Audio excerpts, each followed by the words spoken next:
어머니, 고향이라도 좀 내려가 계세요. 예상했던 이야기였습니다. 저는 가슴이 무너져 내리는 것 같았습니다. 하지만 이미 이것에 대해서는 어느 정도 예측을 하고 있었기 때문에 엄청난 충격을 받지는 않았습니다. 갑자기 무슨 고향을 가라는 게냐? 여기 생활 힘드시기도 하고 그동안 서울살이 고생 많이 하셨잖아요. 조용한 곳에서 보내시면 훨씬 몸과 마음도 좋아지고 건강해지실 거예요. 아들의 말에 저는 정이 뚝 떨어지는 것을 느꼈습니다. 너는 내가 고향에 내려가면 찾아오려는 생각은 있는 거냐? 무슨 말씀이세요? 당연히 그래야죠. 다만 그 아파트 판도는 어느 정도 저희한테 맡겨주세요. 그러면 재테크해서 서울에 다시 올라오고 싶으실 때 드릴게요. 무슨 재테크? 뭐 말씀하면 아세요? 그냥 저희한테 맡기시면 되는 거예요. 그렇게 아들과 며느리는 뭔가 홀린 사람처럼 돈 이야기를 반복했습니다. 참으로 돈이 무섭다는 생각이 들었습니다. 이대로 있다가는 설전을 넘어서 싸움으로 이어질 것 같았습니다. 그 때문에 저는 일단 빠져나오기로 했습니다. 아들네의 진심을 알게 되었으니 더 이상 이렇고 저렇고 이야기를 할 부분이 없었습니다. 이게 어떻게 된 일일까요? 지금 아들이 어머니에게 고향으로 내려가라며 강요를 하고 있는데요. 오늘은 김순자님의 사연입니다. 어떤 내용의 이야기일지 바로 들어보도록 하겠습니다. 저는 현재 올해로 73살이 된 김순자라고 합니다. 저의 이야기를 꺼내놓는 것이 참으로 부끄럽다는 생각도 들지만 또 시간이 이렇게 조금 흘러서 털어놓는 것이 제 마음에 훨씬 위로가 될 것 같아서 이야기를 꺼내봅니다. 저 같은 경우 살면서 정말 우여곡절이 많았습니다. 한때는 너무 배고팠어 라면을 반으로 쪼개서 나눠 먹어야 했을 정도로 삶에 기구한 일들이 많았어요. 하지만 그런 힘든 시절을 극복하면서 정말 눈물을 흘리는 기쁜 순간도 있었는데요. 하지만 그런 다양한 일들을 경험하면서 가까운 곳에 악마를 가장한 사람이 있을 것이라고는 정말 믿을 수가 없었습니다. 지금부터 제가 정말 제 인생이 어떻게 끝날 뻔했는지 정말 지금도 생각하면 소름 돋는 이야기를 전해드리려고 합니다. 저는 20대 시절 정말 가난했습니다. 그 시절에는 다들 그랬다고 이야기를 하시고는 하지만 그 중에서도 저는 참으로 가난했습니다. 어머니, 쌀 며칠치나 남았어요? 얘야, 걱정 마라. 너는 서울에서 좀 어떠니? 저야 정말 잘 지내고 있어요. 끼니 굶는 일도 없고요. 하지만 서울 공장 일이 무척 힘들다고 옆집 성씨가 이야기를 하던데. 어머니, 그런 걱정은 마세요. 저 아직 한참 젊고 할 수 있는 일들도 많아요. 밤에는 야간 학교 다니면서 공부도 시작했어요. 우리 딸 너무나도 장하다. 이것이 가난했던 시절 어머니와 주로 통화하던 내용이었습니다. 사실 집안의 가장 역할을 해야 할 아버지가 없었습니다. 아버지는 일찍 세상을 떠나셨다고 알고 있습니다. 떠난 것인지 실종이 된 것인지 진짜로 돌아간 것인지는 모릅니다. 다만 어린 시절 저에게 어머니께서 아버지는 이제 돌아가셨으니 우리끼리 잘 똘똘 뭉쳐서 살아야 한다고 이야기를 했었던 것이 기억이 납니다. 사실 저는 그때 아버지의 빈자리를 느끼지 않았습니다. 솔직히 말하면 좋았다고 말하는 것이 맞겠습니다. 그 이유는 아버지는 소위 망나니였기 때문입니다. 아버지는 술과 노름을 좋아했습니다. 어릴 적 우리들 앞에서 어머니에게 폭행을 행사했던 기억이 선합니다. 그 기억은 지금도 너무나도 충격적이고 아픈 기억입니다. 그렇게 어린 여동생 둘과 저 그리고 어머니는 오랜 기간 정말 가난한 시절을 살아야 했습니다. 판자촌 생활은 정말 쉽지 않았죠. 어머니, 또 비가 새는 것 같아요. 그래? 양동이 좀 가져오너라. 방바닥에만 물이 안 스며들면 되니 걱정하지 말으렴. 늘상 이런 대화를 했었습니다. 지금은 저렇게 사는 사람이 있다고? 다른 나라 이야기 아니야? 이렇게 말하시는 분들이 있을 수도 있지만 그 시절에는 저처럼 사는 사람들이 생각보다 많이 있었습니다. 하지만 그 이후 어머니는 형편이 좀 나아질까 싶을 때 병환을 얻고 돌아가셨습니다. 배고프게 살지 말 거라. 순자야, 어머니의 마지막 말씀이었습니다. 어머니의 이런 말씀은 제게 정말 큰 위로가 되기도 했고 또 삶의 새로운 목표가 되었습니다. 그렇게 서울에서 공장 일을 계속해서 해나갔습니다. 그러다가 목수일을 하는 남편을 만나게 되었습니다. 남편의 이야기를 들어보니 그이 역시도 만만치 않은 삶을 살아온 사람이었습니다. 그래서 좋았던 것 같습니다. 남편은 사람 힘든 것을 알고 늘 배려를 해줄 줄 아는 그런 사람이었습니다. 남편 같은 경우 거제도 출신이었습니다. 그런데 혈혈단신으로 서울까지 올라와서 정말 열심히 사는 사람이었습니다. 그러다가 남편과 저 둘 사이에 아들이 태어나게 되었죠. 아이를 위해서 지금부터 재산을 조금씩이라도 모아봐야겠어. 아니, 우리 사는 것도 빠듯한데 괜찮겠어요. 그래도 아이는 우리들처럼 힘들게 살지는 않았으면 좋겠거든. 그러면 저도 일을 좀 알아볼게요. 무슨 말이야, 그게. 아이에게는 엄마가 필요해. 내가 주말에 좀 더 일을 하고 또 야간에 할 수 있는 일들도 알아볼게. 이처럼 남편은 대단히 큰 책임감으로 우리 가족을 보살폈습니다. 저도 그런 남편의 마음을 이어 아이를 정말 성심성의껏 돌보았습니다. 그렇게 피곤하게 집에 들어오면 남편은 힘들만도 했지만 아이에게도 정말 좋은 아버지였습니다. 항상 아이와 놀아주는 남편의 모습이 너무나도 고마웠습니다. 지치고 힘들 법도 한데 최선을 다해서 남편 역시도 아이를 위해서 노력을 했죠. 그렇게 10여 년의 세월이 지났습니다.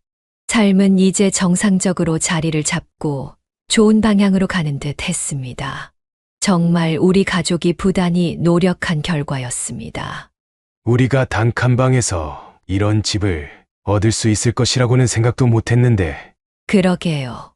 세상이 정말 좋아진 것 같아요. 당신이 노력한 덕분이지. 그동안 애 키우랴 살림하랴 또 돈 아끼랴 얼마나 고생이 많았소. 고생은요. 당신도 하루하루 힘들고 다치면서까지 일을 계속했었잖아요. 이제 좀 쉬면서 하면 안 돼요? 무슨 소리야. 이제는 일을 안 하면 몸이 아파. 그리고 이제 시작이지. 집 있다고 다 끝나는 것은 아니니까. 우리는 서울 외곽 지역에 작은 집 하나를 얻을 수 있었습니다. 물론 당시에는 잘 사는 사람들보다는 그래도 저희처럼 어려운 사람들이 옹기종기 모여 살던 동네였습니다. 물론 지금은 엄청나게 발전한 곳이 되어서 화려한 곳이 되었지만 그때는 개발도 많이 되지 않은 동네였었죠. 그러다가 저에게 엄청난 시련이 찾아왔습니다. 네, 여보세요?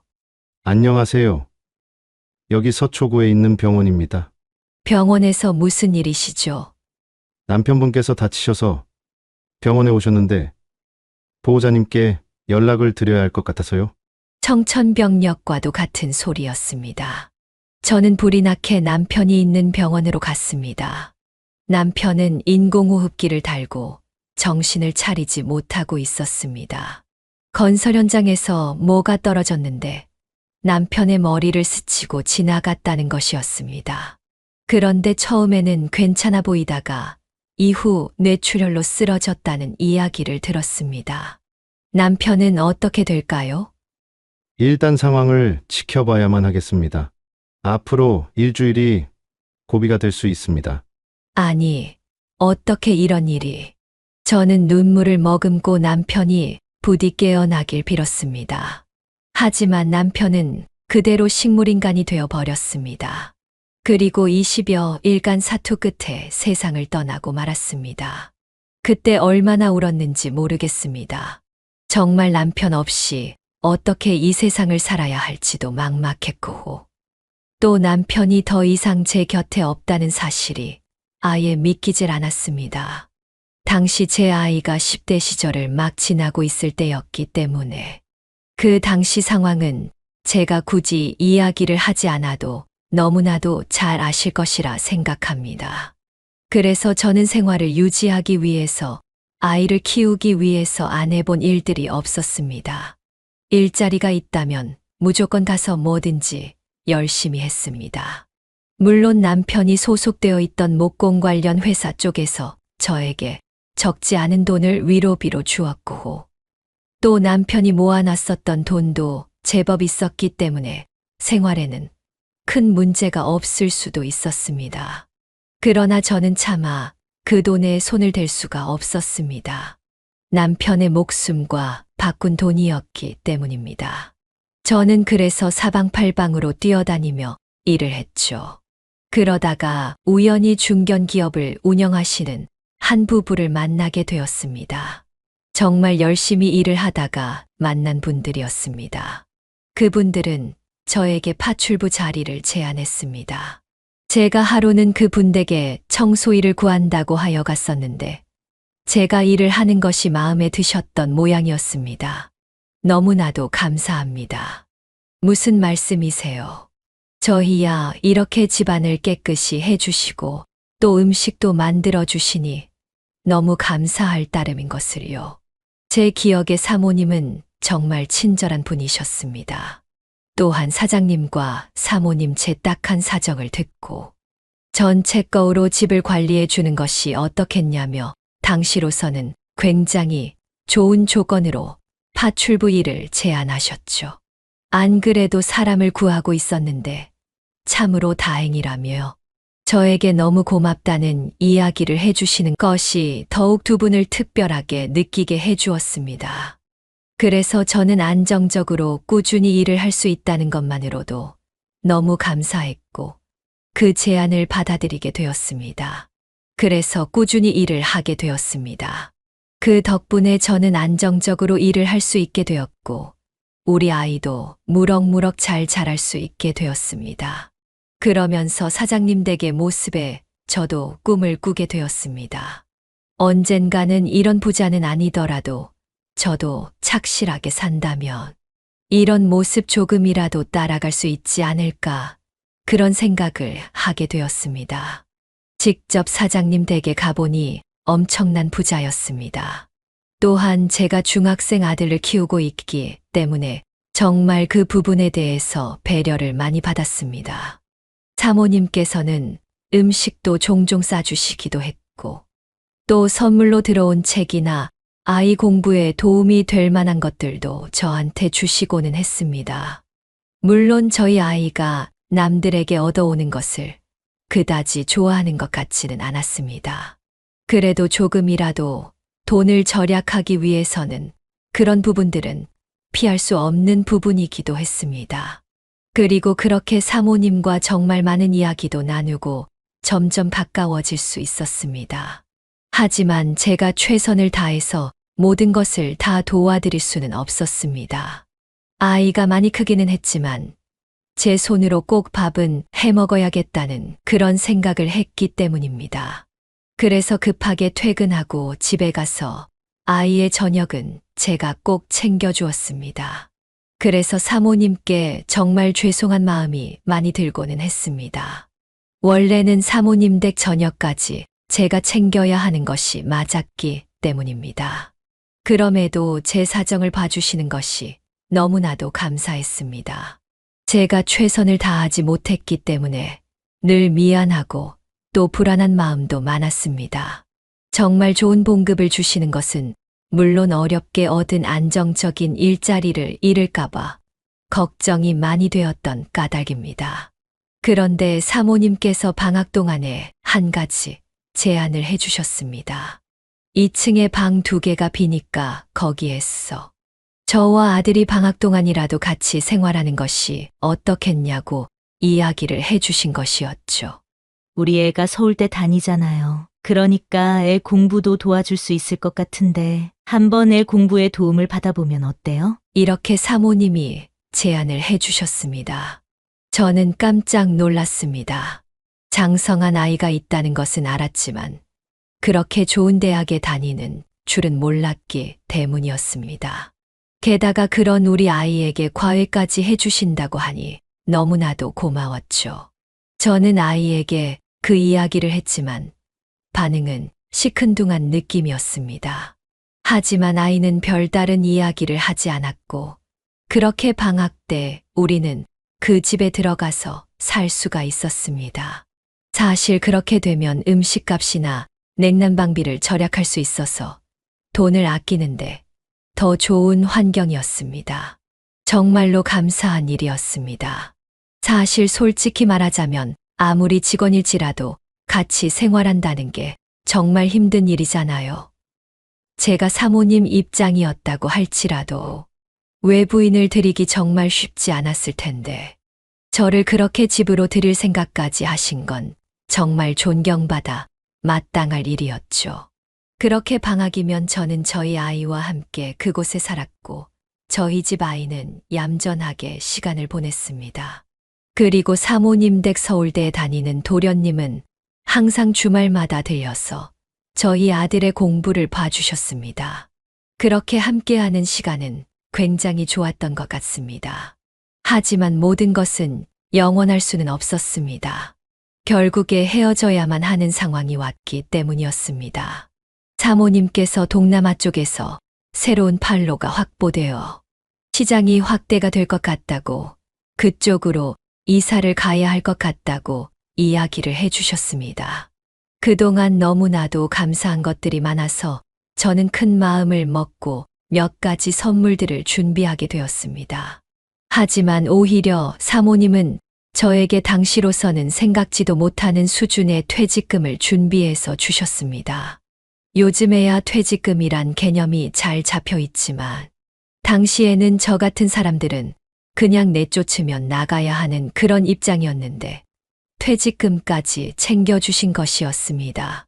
지금 생각해봐도 너무나도 은인 같으신 분들이었습니다. 그 뒤로 저는 다시 이런 일 저런 일 온갖 잡부일들을 하며 아들이 대학을 갈 때까지 부족함 없이 키우려고 노력을 했습니다. 퇴직금을 받은 것이 있었고 이전에 모았던 돈까지 합치면 상당한 돈이었지만 저는 함부로 쓸 수가 없었습니다. 우리 남편이 세상을 떠나기 전까지 어떤 마음으로 살아왔는지 알기 때문이었습니다. 더욱 열심히 해야 해. 그렇게 열심히 산 끝에 아들은 결국 서울의 대학에 입학하게 되었습니다. 엄청 명문이라고는 할 수 없었지만 그래도 나름 괜찮은 대학에 들어간 아들이 무척이나 자랑스러웠습니다. 어머니, 저 이제 독립해서 살겠습니다. 서울 외곽이라고는 하지만 그래도 우리 집이 있는데 집에서 사는 게 어떠니? 돈 때문에 그러시는 거죠? 자취를 하면 아무래도 많은 돈이 들지 않겠니? 걱정 마세요. 처음에 보증금이랑 종종 생활비만 좀 도와주세요. 그리고 그 뒤에는 제가 학교 다니면서 아르바이트를 하든 해서 생활할 수 있으니? 도와줄 수는 있다만 다시 생각해보는 것은 어떻겠니? 저희 말에 아들은 고개를 저었습니다. 솔직히 이제는 저 이 동네 뜨고 싶어요. 물론 나간다고 갑자기 돈이 생기는 것은 아니겠지만 너무 지긋지긋해요. 솔직히 그동안 너무 이 가난이라는 거에 지쳤어요. 아들의 말은 충격적이었습니다. 하지만 엄마로서 그 이야기를 들을 때 이해가 가는 부분도 있었습니다. 그동안 내가 너무 돈을 아끼려다 보니 그게 자연스럽게 너한테는 힘들었던 것 같구나. 저는 그렇게 말하면서 아들이 학교 근처에서 잘 살 수 있도록 보증금을 주었습니다. 그리고 생활비도 아들이 최대한 힘들지 않도록 어느 정도씩은 보내주기 시작했습니다. 그렇게 시간이 흘렀습니다. 아들은 군대를 다녀온 뒤 자연스럽게 학교를 졸업했습니다. 그리고 대기업에 결국 취직하였을 때 어찌나 기뻤는지 모릅니다. 저는 아들이 무척이나 자랑스러웠습니다. 그리고 세상을 떠난 남편도 아들을 무척 자랑스러워할 것이라고 생각했습니다. 그리고 아들이 대기업에 다니기 시작하면서 예전보다도 더 무뚝뚝해진 기분을 받았습니다. 솔직히 말하자면 아들이 월급을 받았을 때 작은 선물이라도 받았으면 좋겠다라는 생각은 했었습니다. 하지만 그런 일은 없었습니다. 그냥 무뚝뚝하게 마치 남처럼 지나갔습니다. 그런 순간에는 역시나 저를 닮아서 그런지 그런 부분에는 돈을 쓰지 않는구나 이렇게 생각을 했죠. 그리고 결국 아들은 진짜로 마치 먼 친척처럼 변해버렸습니다. 간간히 연락을 해올 뿐이었고 거의 얼굴을 비치는 일이 거의 없어지게 되었습니다. 예. 요즘에는 어떠니? 밥은 잘 챙겨 먹고 또 회사는 좀 어떠니? 괜찮아요. 잘 지내고 있어요. 제가 다음에 다시 연락할게요. 일이 바쁘네요. 항상 아들과의 통화는 이런 식이었습니다. 그렇게 시간이 흘렀습니다. 아들은 어느덧 2년 정도 시간이 지난 뒤에 며느리감이라며 갑자기 여자친구라고 소개를 시켜주었습니다. 결혼을 하겠다는 이야기를 했습니다. 갑자기 결혼이라니. 그동안 아무런 이야기도 없었잖니? 뭐 그렇게 되었네요. 하지만 이 사람이랑 결혼할 생각이에요. 다소 서운한 감이 있었지만 며느리는 참해 보였고 참으로 아들과 잘 어울리는 한 쌍이었기에 그렇게 결혼식까지 잘 치르게 되었습니다. 그러다가 갑자기 아들 내외가 제가 살고 있던 곳에서 한 정거장 정도 되는 곳에 자리를 잡았습니다. 그러면서 저에게 이런 말을 하는 것이었죠.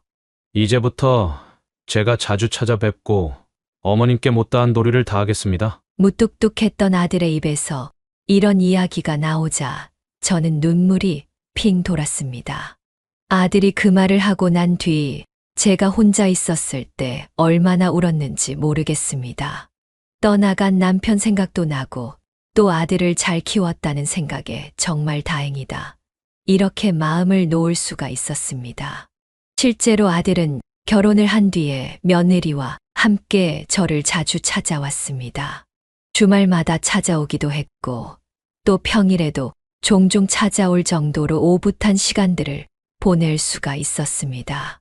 사실 며느리가 이렇게 시어머니에게 신경을 쓰는 경우는 적다는 게 주변 사람들의 이야기였습니다. 세상에 그런 며느리가 요즘에 다 있어? 김 씨는 복 받았네. 정말 복 받았어. 정말 그래? 아들이랑 며느리가 주말마다 찾아오는 시댁이 어디 있어? 요즘 세상에 정말 드물지. 동네 지인들이 이렇게까지 말할 정도이니 마음이 더 뿌듯해졌습니다.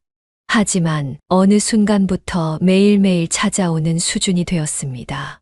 특히 식사 시간이 되면 꼭 찾아오고는 했는데 며느리와 아들의 밥을 항상 준비해야만 하는 그런 상황이 되었습니다. 저는 어머니랑 같이 식사하는 게 정말 편하고 우붓해서 좋아요. 며느리는 이렇게 이야기를 하곤 했습니다. 그렇니? 다행이구나.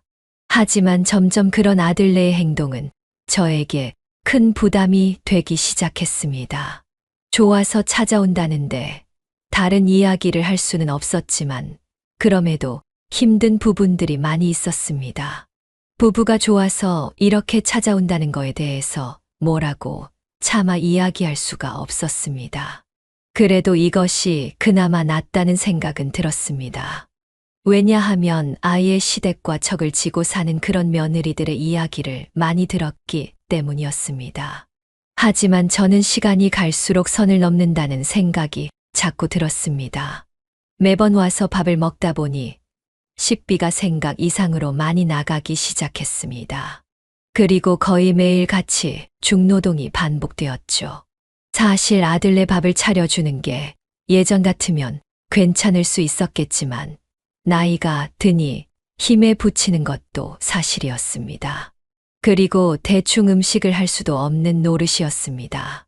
그냥 있는 반찬을 꺼내 놓으면 아들 내외는 아예 입에도 반찬을 대지 않더군요. 왜 안 먹니? 오늘은 입맛이 없네요, 어머니. 카드 번호 좀 불러줄래요? 치킨이나 좀 시켜 먹으면 좋을 것 같아요. 아들의 반응이 이랬습니다. 그래서 저는 밥도 꼬박꼬박 제때 최선을 다해서 차려야만 했습니다. 또 한 가지 마음에 걸리는 부분도 있었습니다. 어머니, 다리미 최신 버전인 것 같은데 빌려주시면 안 돼요? 며느리의 말이었습니다. 다리미는 선물을 받은 것이었는데 며느리는 이처럼 뭔가 좋은 게 있을 때마다 이렇게 꼭 물어보고는 했습니다. 저희가 다리미가 고장이 나서 그러는데 며칠만 써봐도 돼요. 쓰고 바로 가져다 놓을게요. 이거 괜찮은지 한번 보고서 저희도 사려고요. 그냥 가져가거라. 나는 이전에 쓰던 다리미도 있어서 괜찮다. 저는 이렇게 말을 했고 며느리는 귀신처럼 다리미를 가져갔습니다. 그렇게 식재료를 가져가거나 반찬을 해놓은 것이 있으면 취향에 따라서 쏙쏙 가져가기 시작했습니다. 그래도 저는 이런 며느리의 모습을 좋은 쪽으로 해석하기 위해서 노력을 했습니다. 알뜰살뜰해서 예전에 저의 모습과 겹쳐 보일 때도 있었기 때문입니다. 아껴야 잘 사는 법이지. 그렇지. 저는 이렇게 긍정적으로 생각했습니다. 그러니 조금은 마음이 편해지는 것 같기도 했습니다. 그러나 점점 그 행동이 심해졌습니다. 어머니, 이 청소기는 어때요? 에어프라이기는 혹시 살 생각 없으세요? 이런 식으로 저에게 뭔가를 사달라는 투의 말투로 늘 저를 압박했습니다. 아들은 그런 모습을 뻔히 보고 있으면서도 아무런 이야기도 하지 않았습니다. 오히려 이런 경우도 있었죠. 그것보다 내가 광고에서 봤는데 대기업에서 나온 그거. 그래, 그게 더 좋은 것 같던데? 이런 식으로 얌체짓을 하기 시작했습니다. 제가 너무나도 아끼는 아들 부부라지만 선을 넘는 행동들이 겹겹이 누적되기 시작했습니다. 그런데 얼마 지나지 않아 반전이 생겼습니다. 바로 며느리가 임신을 하게 된 것이었습니다. 어머니, 저 임신했어요. 속이 요즘에 안 좋아서 병원에 갔는데 글쎄 임신을 했다고 하지 뭐예요. 아이고, 너무 기쁜 소식이구나. 임신을 했을 때는 음식을 잘 챙겨 먹어야 한다. 그래서 저는 또 성심성의껏 정말 좋은 음식들을 만들기 시작했습니다. 사실 저는 그때까지만 하더라도 계속해서 청소하는 일들을 찾아서 하고 있었는데 그렇게 한 달에 180 정도 벌면 아들내 챙기는데 그 돈을 다 쓰는 것 같았습니다. 임신을 알린 뒤 상황은 더 심각해지고 있었던 것입니다. 그때부터는 대놓고 저에게 찾아오기 시작했었죠. 임신일 때는 엄마 밥이 최고라면서 아들이 안 떨던 너스레까지 떠는 모습이었습니다. 그리고 임신 이후에는 마치 주인이라도 되는 것처럼 저희 집에서 살다시피 했습니다. 솔직히 저는 식모살이가 다시 시작된 느낌이 들었습니다. 하지만 그럼에도 손주가 생겼다는 사실이 그 모든 것을 견디게 해주었습니다. 그리고 이후에 아이가 순산이 될 때까지 거의 저는 며느리를 상전 모시듯이 보살폈습니다. 물론 힘들고 지출도 훨씬 늘어 이제는 통장에 있는 돈들을 까먹기 시작했지만 그래도 손주를 보고 싶은 마음에 잘 참아내었습니다. 그리고 이후에 아이는 순산을 했습니다. 손주를 보니 그동안 며느리와 아들에게 힘들었던 감정들이 다 녹아내리는 것 같았습니다. 그런데 며느리가 출산 이후에는 친정에 가서 지내겠다고 했었는데 그 계획이 바뀌게 되었습니다. 당분간 신세 좀 질 것 같아요. 어머니, 죄송해요. 저희 엄마가 스케줄이 많으셔가지고요. 그래, 뭐 어쩔 수 없지. 필요한 것 있으면 뭐든 말하거라. 저는 이렇게 이야기를 했습니다. 친정에 가지 않는 이유는 즉슨 산후조리를 해야 하는데 사돈이 해외에 갔다는 것이었습니다. 저는 어이가 없었지만 예전에 예약을 해둔 것이라 취소를 하면 돈 몇백을 물어줄 수밖에 없다고 해서 그냥 그러라고 했습니다. 어쨌거나 산후조리는 정말 중요했습니다. 저 같은 경우 산후조리를 제대로 못했었기 때문에 지금도 몸이 아플 때가 있습니다. 그래서 며느리는 그렇게는 되지 않아야겠다 싶어서 한 달이나 성심성의껏 며느리를 돌보게 되었습니다. 저는 정말 힘든 시간을 보냈습니다. 밤낮으로 간호를 하고 보살피고 그래야 했기 때문입니다. 그리고 아들도 며느리가 여기 있다 보니 퇴근을 하면 바로 여기로 왔고 마치 여기에 살던 사람처럼 눌러앉은 상황이 되어 버렸습니다. 그런데 저는 며느리가 장모가 돌아온 뒤에도 쭉 이곳에 머무는 이유가 궁금했습니다. 그러자 이런 이야기를 하는 며느리였죠. 어머니가 해주는 음식이 얼마나 맛있는데요. 우리 엄마는 요리도 못하고 아무것도 못해가지고 거기 가면 진짜 골병 날 거예요. 그래. 그런 상황이라면 다행이구나. 몸이 다 나을 때까지 있으려무나. 저는 이렇게 이야기를 할 수밖에 없었습니다. 솔직히 며느리의 산후조리를 담당하면서 엄청나게 많은 돈을 쓰게 되었습니다. 심지어 며느리를 돌봐야 했기 때문에 청소일도 못하는 상황이 되었고 계속해서 통장에 모아놨던 돈을 까먹는 상황이었죠. 물론 손주의 얼굴을 보면 금방 힘든 느낌은 사라지고는 했습니다. 하지만 이렇게 사는 것이 맞을까? 이런 고민이 들었던 것도 사실입니다. 그렇게 시간은 흘렀습니다. 그럼에도 상황은 변한 것이 없었습니다. 여전히 며느리는 안방에 누워 있었고 아들은 퇴근하면 소파에 누워서 이것저것 먹으면서 시간을 때웠습니다. 저는 그렇게 둘의 뒷바라지를 늙은 나이에 해야만 하는 처지로 전락을 하고 말았습니다. 그래도 예전에 남편이 물려준 돈과 이래저래 평생을 모았던 돈들이 규모가 있었기 때문에 다행이라는 생각을 했습니다. 하지만 그렇다고 해서 또 놀 수만은 없었습니다. 그래서 다시 일자리를 찾아보려는데 이미 제 자리에는 다른 사람들이 들어가서 일을 하고 있었습니다. 그래서 일자리를 찾으려고 하다가 노인 일자리 사업이라는 것을 알게 되었습니다. 그래서 지원을 했고 거기에 나가서 이런저런 환경미화 일들을 하기 시작했습니다. 그러던 하루는 아들에게 이런 전화가 왔습니다. 어머니, 어디에요?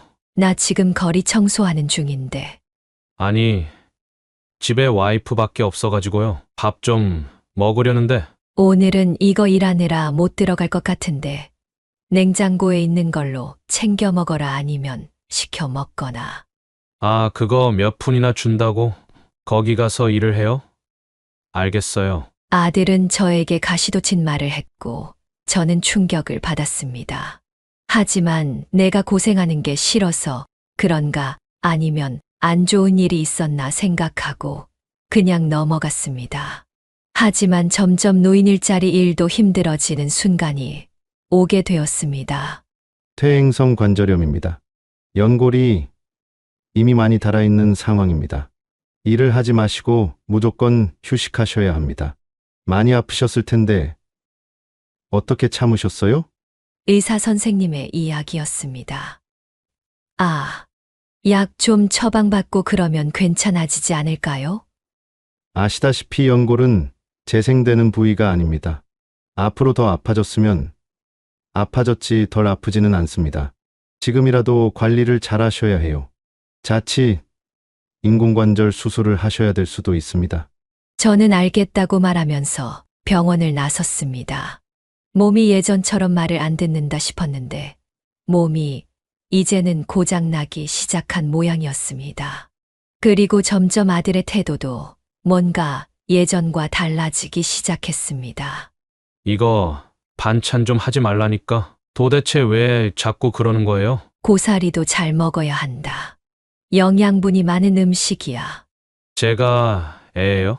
알아서 영양은 챙겨 먹으니까 그냥 좀 제가 먹는 것 위주로 해주세요. 아들은 이렇게 상전이 따로 없는 모습을 취했습니다.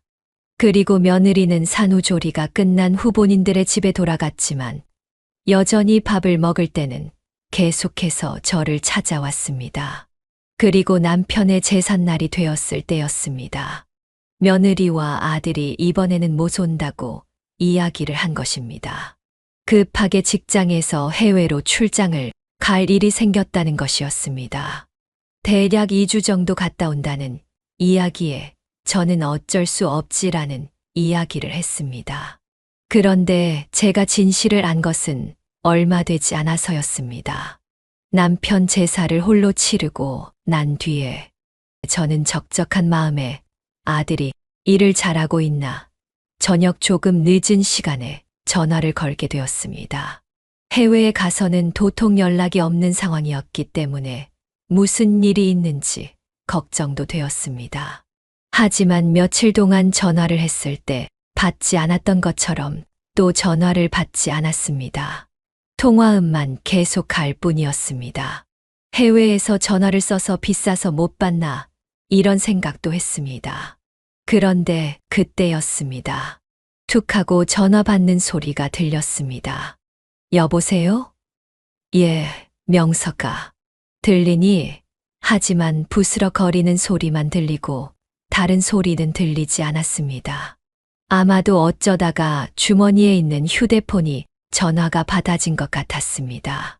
저는 그래서 전화를 끊으려고 하는데 갑자기 말소리가 들리기 시작했습니다. 아니, 어머님 사는 그 집 팔면 돈 꽤 되는 것 아니야? 며느리의 목소리였습니다. 아니, 그거 팔라고 예전부터 가끔 말했는데 팔 생각이 전혀 없더라고. 거기 집값 지금 10억까지 올랐다던데. 뭐 그게 우리 돈이냐? 줘야 우리 돈이지. 우리가 모신다고 말을 하는 건 어때? 뭘 모셔? 뭘 모시긴. 어머니지. 어차피 지금도 어머니 집에서 반쯤은 같이 사는 거랑 비슷하지 않아? 며느리의 말은 충격적이었습니다. 그때였습니다. 더 충격적인 목소리가 등장을 했습니다. 아서라 그런 소리 말아라. 너 시어머니 모시고 산다는 게 어디 쉬운 줄 알아? 반쯤 같이 사는 것 같다는 거랑 서로 같이 산다는 거랑 완전히 다른 거야. 사돈이었습니다. 일단 사돈이 왜 아들이라는 곳에 가 있는지 알 수가 없었고 지금 말은 그동안 사돈이 보여줬었던 이미지랑은 정반대의 이야기였습니다. 그나저나 사이판은 진짜 좋네요. 한국은 겨울이라서 추워 죽겠는데 여긴 천국이네. 아들의 목소리였습니다. 사이판이라는 이야기에 저는 무슨 일인지 확실히 알게 되었습니다. 제 아들과 며느리가 사돈을 데리고 사이판으로 놀러간 것이었습니다. 제가 남편의 제사를 지내고 있는 동안 말이죠. 그래서 당신 어떻게 할 거야? 가서 이야기해보자. 모시고 살든 혹은 좀 작은 집으로 보내든 뭘 하든 우리 당장 몇 척 정도만 있어도 괜찮으니까 다른 집을 사면 또 그만큼 돈이 들어갈 텐데 경기도나 지방 어느 쪽으로 모셔야지. 엄마가 고향이 어디라고 했더라? 충북이었나? 그런 데는 아마도 집 살 텐데. 오, 그거 좋은 생각이다. 어머니 거기 모시면 그래도 한 7억이나 8억은 우리 수중에 떨어지지 않을까? 세금은 생각 안 해? 세금도 어마어마해. 저는 딱 거기까지만 들었습니다. 전화를 끊을 수밖에 없었습니다. 도저히 믿을 수 없는 이야기가 연속되고 있었기 때문입니다. 우연일까요? 아니면 이건 천운이라고 해야 할까요? 하늘이 제가 너무 불쌍해서 그렇게 그런 이야기를 듣도록 한 것일까요? 별의별 생각이 들었습니다. 저는 밤새도록 남편을 그리워하면서 얼마나 울었는지 모릅니다. 그동안 제가 희생했던 일들이 결국 저들에게는 당연한 일이었던 모양이었습니다. 게다가 제 재산을 노리고 있다는 것도 기가 막혔죠. 저는 대충 일주일 뒤에 아들이 다시 한국에 들어온다는 사실을 알았기 때문에 급하게 움직이기 시작했습니다. 그리고 일주일 정도가 지나서 아들이 돌아왔습니다. 아무 일이 없었다는 것 마냥 저에게 와서는 일이 힘들었네 뭐했네 이런 이야기들을 말하기 시작했죠. 제가 아무것도 몰랐다면 깜박 속을 뻔할 정도로 태연했습니다. 와, 해외 가는 거 진짜 쉽지 않더라고요. 오랜만에 어머니 집에 왔는데 별일 없었어요? 응. 그래. 뭔 일이 있었겠니? 저의 차가워진 태도에 아들은 당황한 것 같았습니다. 하지만 저는 도저히 웃는 낯으로 아들 내외를 볼 자신이 없었죠. 어머니 선물도 사왔어요.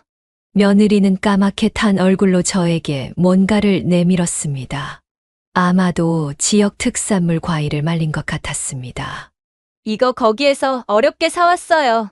이번에 제가 이 뒤치다거리 엄청 한 거 있죠? 진짜 어머니 이 사람 키우시느라 고생 많으셨겠어요. 그렇게 말하는 며느리가 참으로 가증스럽다는 느낌마저 들었습니다.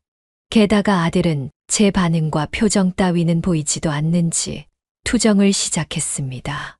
뭐 먹을 것 없어요? 슬슬 배가 고픈데. 응. 없어. 바빠서 못했다. 뭐 하느라 바빠요? 일 계속 나가고 있잖니. 아니, 무슨 그거 얼마나 준다고 계속 나가요? 이 집 팔고 노후 자금 적당히 마련해서 지방으로 내려가시는 건 어때요? 은근슬쩍 아들은 저를 떠보는 것 같았습니다. 그러면서 심지어 배달 어플을 켜고 또 이런 말을 했죠. 어머니, 카드 좀 줘요. 분식 좀 시키게요. 아들은 이렇게 이야기하면서 소파에 벌렁 누웠습니다. 그리고 얼마 뒤에 배달이 왔는지 현관문 벨이 계속 울렸습니다. 그런데 아들과 며느리는 움직이는 신용도 안 하고 TV를 보며 뭐 재미있다고 떠들며 웃고 있었습니다. 반복되는 벨소리 때문에 머리가 아플 지경이었습니다. 저는 결국 직접 나가서 카드로 결제를 하고 배달 음식을 받아왔습니다. 25,000원입니다. 카드 결제시죠? 네, 여기 있습니다. 저는 카드를 꺼내서 배달원에게 건넸습니다. 저는 그것들을 식탁에 올려놓았습니다. 요즘 나이가 든 뒤에는 밀가루 음식을 못 먹는다고 아들에게 누누이 말했었습니다. 그런데 아들은 떡볶이를 시켰고 아들은 저에 대해서 전혀 관심이 없다는 것을 알 수 있었습니다. 어머니, 좀 드세요. 나는 떡볶이 못 먹는다. 왜요? 여기 맛있는 데인데. 속이 안 좋구나. 그래요? 그럼 들어가서 좀 쉬세요. 아들과의 대화는 이웃집만도 못한 수준이었습니다. 저는 답답하고 무거운 마음으로 방으로 향하게 되었습니다. 그리고 억지로 잠을 청했습니다. 다시 깨었을 때는 아침이었습니다. 그렇게 거실로 나가보니 난장판이었습니다. 먹고 남은 음식의 쓰레기에 또 흘린 국물 같은 것도 제대로 닦지 않은 모습이었습니다. 아들네는 자기 집으로 간 것으로 보였습니다. 저는 그 길로 마음 먹었던 것을 해야겠다. 망설일 이유는 없다고 확신을 가졌습니다. 그날 저녁에도 어김없이 아들에게 연락이 왔습니다. 어머니, 오늘은 집사람이랑 조금 늦을 것 같은데 밥 좀 한 8시까지 차려주세요. 나는 오늘 나가서 먹을 생각이다. 너희가 알아서 해 먹어라. 무슨 말씀이세요? 저녁에 어딜 나가신다고 그래요? 그러면 준비만 좀 해놔요. 알아서 먹고 갈게요. 여기가 무슨 식당인 줄 아니? 그리고 알아서 뭘 먹고 가긴 먹고 가. 설거지 하나도 못하면서 뭘 알아서 먹고 간다는 거냐? 아니, 갑자기 왜 이래요? 네 엄마 72이다. 72. 이제 살 날이 얼마 남았는지는 모르겠지만 그것도 금방이겠지. 내가 이런 나이에도 이렇게 뒤치다꺼리나 하면서 살 줄은 꿈에도 몰랐다. 아니, 무슨 밥 하나 차려주는 게 대수라고 그래요? 그 별거 아닌 거 내가 챙겨 먹으면 되지 않겠니? 일단 오늘 뭔가 어머니 기분 안 좋은 일 있는 것 같으니 그냥 넘어갈게요. 저는 전화를 끊어버렸습니다. 어처구니가 없었습니다. 안 넘어가면 어쩔 건데라는 생각이 절로 들었습니다. 아들이 아니라 마치 상사를 모시며 살아가는 그런 기분마저 느꼈습니다. 그 이후 저의 변화에 대해서 며느리와 아들은 상의를 했었던 것 같습니다. 그러니 자연스레 몇 주 동안은 연락이 일정 없었습니다. 그제야 좀 평화가 찾아오고 있었습니다.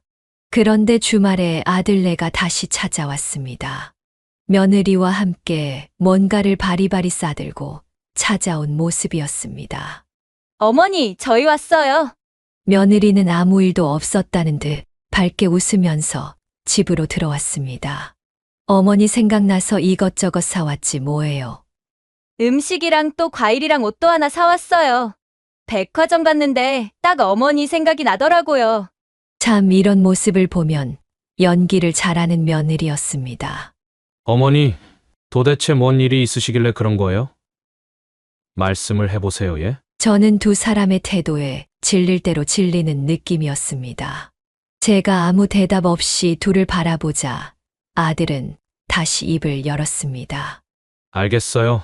어머니는 좀 휴양이 이제는 필요한 것 같아요. 고향에 내려가셔서 좀 몇 년 쉬다 오시는 건 어때요? 우리도 절대로 터치 안 할 테니까. 아들은 결국 그 말을 꺼냈습니다.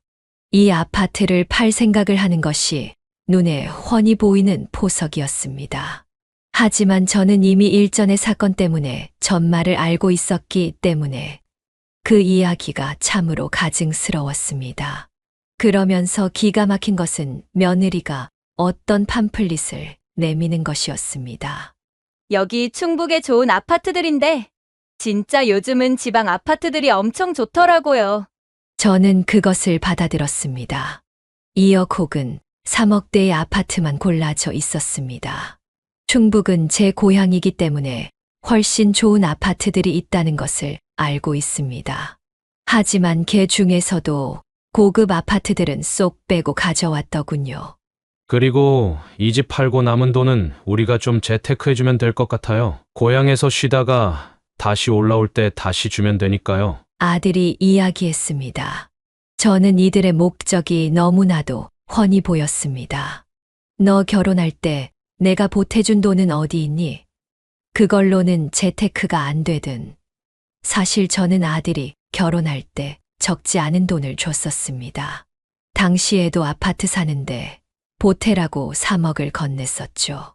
그동안 제가 평생 모아왔던 돈이었습니다. 물론 남편이 모은 돈 6억은 제가 차마 쓸 수가 없었습니다.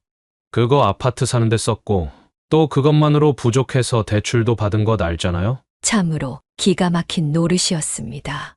사돈네가 상당한 부자라는 것을 알고 있었습니다. 그런데 한 푼도 보태지 않은 것도 이상했습니다. 그러면 나는 이 아파트 팔고 충북에 가서 살면 내 밥값, 생활비는 절로 나오니? 이 이야기에 아들은 얼굴을 긁적이며 이렇게 말했죠. 그거는 대충 몇천 가지고 가서 생활하시다가 내가 조금씩 생활비 보내줄게요. 그리고 노인 일자리 그거 다니는 거 전국에서 다 시행하는 거니까 거기서도 일할 수 있겠죠. 72이 넘은 지 애미 보고 또 일하라는 아들의 이야기는 이제는 끝까지 왔다는 생각을 하게 만들었습니다. 내 솔직히 지금 하고 싶은 말 해야겠다. 왜냐하면 지금이 마지막 대화가 될 것 같거든. 내 말에 아들과 며느리가 집중을 했습니다. 이제 나는 너희들 밥을 차려주는 일도 이런 대화를 하는 일도 없을 거다. 앞으로는 너희가 알아서 살면 될 것 같구나. 그렇게 말하면서 저는 그동안에 있었던 일들을 털어놓았습니다. 내 애비이자 내 남편이 번 돈 6억은 이미 학교에 기부하기로 계약을 했다. 나처럼 어려운 환경에서 큰 아이들이 조금이라도 편하게 더 잘 공부할 수 있다면 좋겠더구나. 나는 어렸을 때 정말 공부를 하고 싶어도 할 형편이 안 되었다. 그래서 너는 정말 공부를 잘 시키기 위해서 나는 모든 노력을 다했지. 그 부분은 너도 충분히 잘할 것이라 생각한다. 그리고 이 집 한 돈, 아들과 며느리는 제 말에 벙찐 얼굴을 했습니다. 앞으로 요양원 달 곳과 역시 계약을 했다. 이 집은 이미 계약 절차까지 끝낸 상황이다. 한마디로 팔린 상태다. 12억 정도 좋은 가격으로 팔렸더구나. 이 정도 가격이면 충분히 내 남은 여생을 좋은 요양원에서 보낼 수 있겠더구나. 거기가 우리나라에서도 손꼽히는 곳이라 해서 당장 계약을 했다. 저는 생각보다 훨씬 좋은 가격으로 집이 팔렸고 그 덕분에 정말 좋은 요양원에 보증금을 내고 들어갈 수가 있었습니다. 사실 싸게 빨리 정리하고 아들과 마주치는 일이 없길 바라기도 했었지만 차분하게 행동하기로 했습니다. 그리고 하나하나 계획을 시행했죠. 그런 계약 취소할 수 있는 거잖아요. 그리고 무슨 요양원이 12억이나 들어요? 아들이 빨갛게 충혈된 눈으로 물었습니다. 우리나라에서 가장 좋은 요양원 중 한 곳이더구나. 노후 준비를 정말 잘하신 분들이 사는 곳이지. 최고급 시설에 의료진들도 있고 교육도 많고 다양한 활동을 한다고 하더구나. 이미 상황은 끝났다. 집을 한번 둘러보면 알 거다.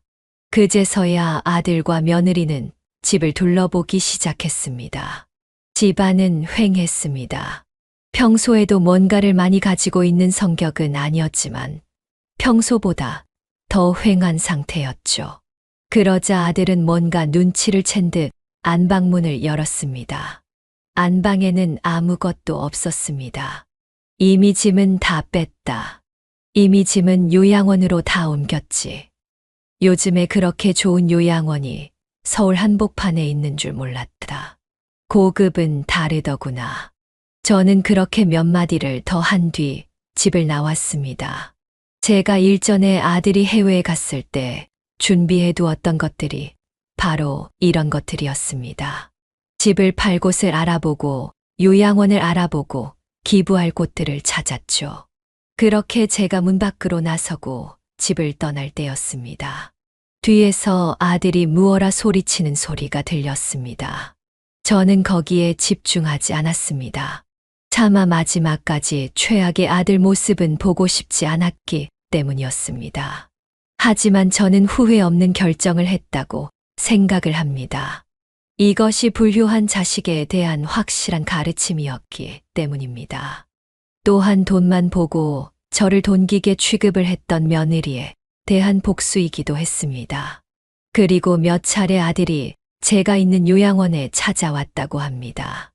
하지만 앞에 있는 경비들한테 막혔다고 하죠.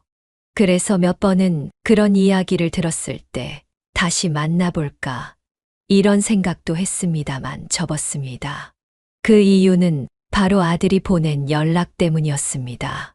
그리고 이곳에 지혜로운 분들이 많아서 그분들과 상담도 했습니다. 참고로 제가 있는 곳은 최고급 요양원으로 수많은 중산층 부자분들이 함께하고 있습니다.